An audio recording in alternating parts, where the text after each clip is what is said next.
All right, back out in the cardboard garage today, and today we're going to put the wideband back in it. The sensors on these widebands, they fail all the time, so I ordered like 3 of them. I just get them off of eBay or Amazon. They're only like 30 bucks. They're like 80, 100 bucks if you order them anywhere else. But we had the wideband on it before it went in that hole, and had a good sensor in it, but the return road at Kentucky Dragway isn't that great, and it isn't that big, and I think Chris got sidetracked looking at something. He went off the road, and when he did, this tire went over the edge of the road, which caused the car to bottom out, and the road scraped on the O2 sensor and broke it. So, plus, we went through 2 sensors, because when we put a transmission in one time, we got the wire stuck in between the transmission and the motor, and that blew out two of the gauges. But now I went and ordered another gauge and 3 sensors right there off eBay. We're going to put it back in because, man, I meant to ask at Speed World if they had an 86 Nitrous Jet. This kit, which is weird, most kits call for an 88 for a 300 shot. But this kit calls for an 82 Nitrous Jet and a 62 fuel, or a 82 Nitrous 67 fuel. But we dropped was limited on the jets. Normally when you do that, if it was reading really rich. Usually when you do that, you want to go up on the Nitrous Jet. But since we didn't have the jets to go up on the Nitrous Jet, the next thing we had was a 88 and a 110. We just dropped 2 on the fuel side, but it was hard to dyno everything like that, because at that time on the dyno it was blowing through the converter. But I'm gonna put an 8867 in it, and then we're gonna check it with the wideband. But I meant to get an 86 Nitrous Jet because I honestly think that's what it's gonna need, but we'll see. But honestly, a lot of people like to run nitrous around 11.5 AFR. You can go higher. As long as your tune is dead on. I've seen people run nitrous at motor AFR as long as your timing's dead on. But that running it fatter gives you a leeway for bad things to happen. And it just, if something happens and you're really fat at 11.5, then you got some wiggle room there. But yeah, I've seen people run like 12.5 on big shots of nitrous as long as your timing's right, but most people usually run around 11.5. But with the recommended jets, it runs like 10.5 AFR on the fuel side. But anyway, let's get this wideband in. Dogs wanting to play fetch constantly. But these widebands, this is the 34110, I think. I can't remember. This is the one I always use just because it's cheap. Yep, 34110. This one I always use. It's cheap and it works. But anyway, these are really easy. I'm not hooking this up because it's already hooked up on the car. You got 4 wires here. You got a red and a black. That's switched on power and ground. That way it only comes on when you turn the switch on. Ignition on. Then your white wire is your 0 to 5 volts. That's the wire that you can run to the blue 55 on the 0411 ECMs and get it to read through the EGR. You can also run it through the AC. And then the blue wire is the serial wire. Like if you wanted to read it on certain things that require serial wire, then that's the wire. Never used the blue wire, so I'm not 100% sure on it. I know it's a serial wire. And then here's your other wire. And both of these, the white part of the wire just plugs into the back of the wideband.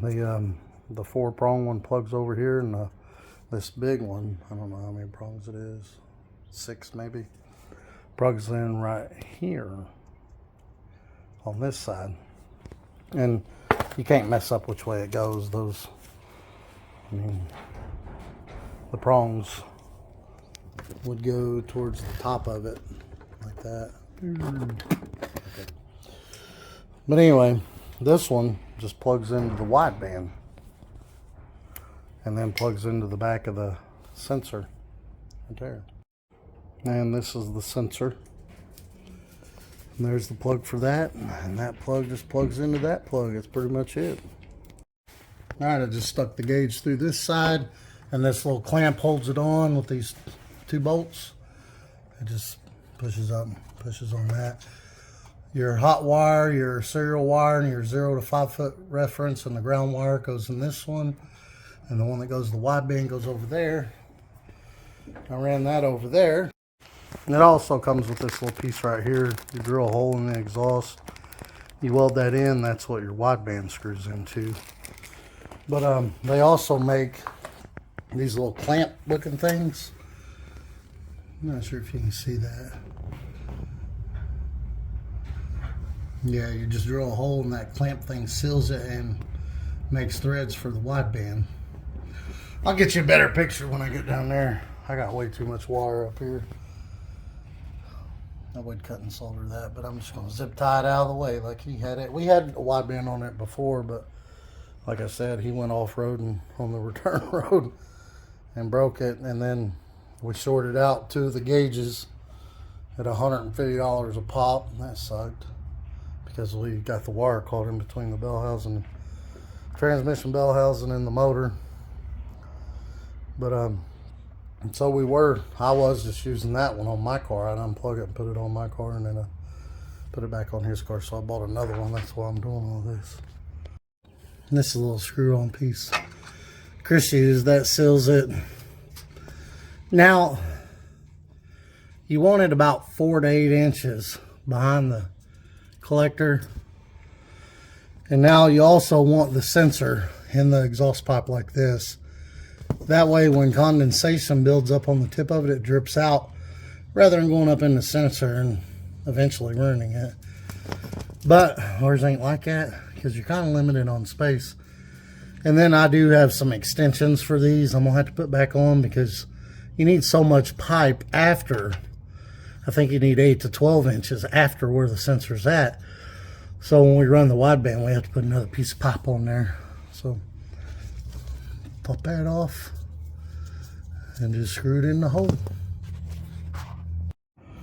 And those are the exhaust pieces we use when we run the wideband. Also, that makes the exhaust go past the driver's seat.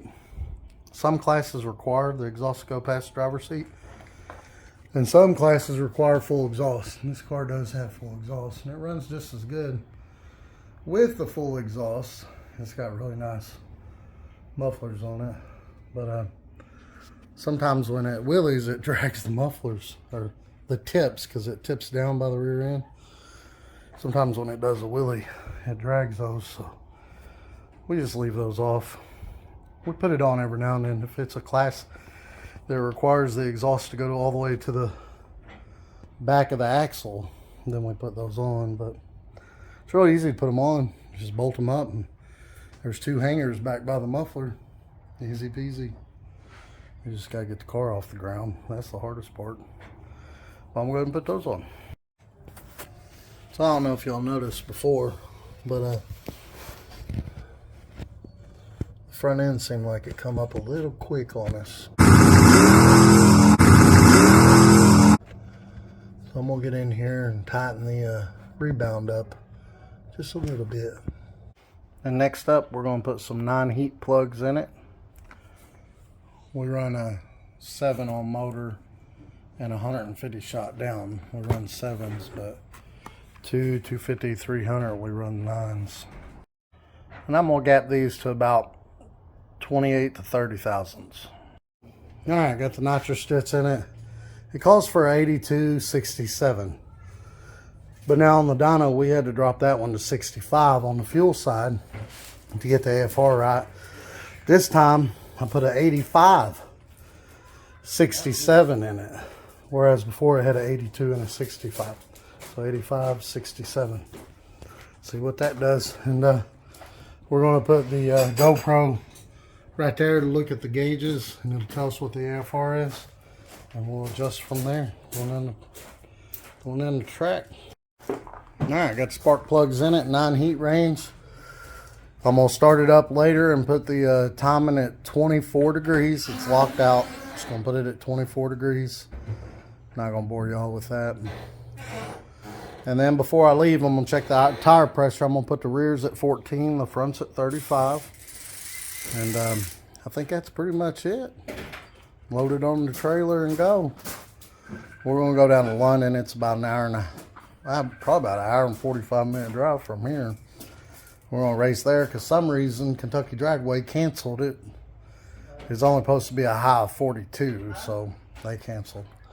And then Austin changed his oil and fixed his K-member bolt. And we're going to go tune on that one a little bit. I'm not going to make a video of that because it's kind of a long, drawn-out, boring process.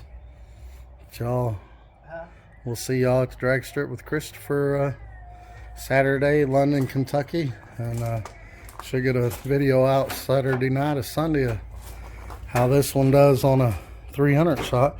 Now, the 300 shot on this plate is supposed to be 82 nitrous 67 fuel.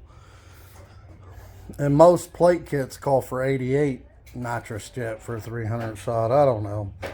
But when it was 82 67, I think I said this earlier, on the dyno we had to drop this one to a 65. Well, I put the 67 back in it, and then I bumped this one up to 85. And we'll wideband it. And if it's still fat, then I got an 88. And that's the next size up I got. We'll try that, and that'll either be too lean, but we'll see. So unfortunately, London Dragway canceled also, as well as Kentucky Dragway. And Edgewater, they canceled. It's supposed to get up to 42 and a low of like 25. They say it's too cold, but I say that's good racing weather. But this sucks because every time Chris comes down to race, at least 50% of the time he comes down to race, the racing gets canceled. 52 Dragway's having a race, but they're only 330 foot, and we're wanting to do, at least 660. We're really wanting to do 1320, the quarter mile, but no racing videos this weekend, unfortunately. But y'all like and subscribe and have a great day.